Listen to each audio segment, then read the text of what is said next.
نحمدہ و نصلی علی رسولہ الکریم۔ ایک سوال ہمارے پاس آیا کہ نبی کریم علیہ السلام نے معراج کی رات قاب قوسین تک پہنچنے میں کتنی منزلیں طے کی؟ آپ علیہ السلام نے 10 منزلیں طے کی ہیں۔ 7 آسمان ہو گئے، پھر اس کے بعد سدرۃ المنتہا ہے، پھر مقام مستویٰ ہے، اور پھر اس کے بعد عرش اعظم ہے۔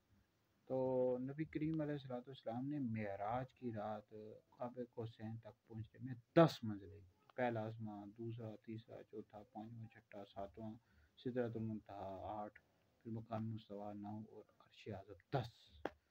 تو معراج کی رات نبی کریم علیہ السلام نے اپنے جسم کے ساتھ اللہ رب العزت کا دیدار کیا۔ تو ویسے تو نبی کریم علیہ السلام کو کئی مرتبہ روحانی معراج بھی ہوئی، لیکن یہ جو معراج تھی جو 27 رجب کو ہوئی ہے ہجرت کے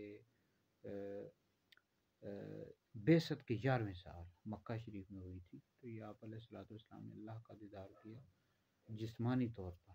ٹھیک ہے جی۔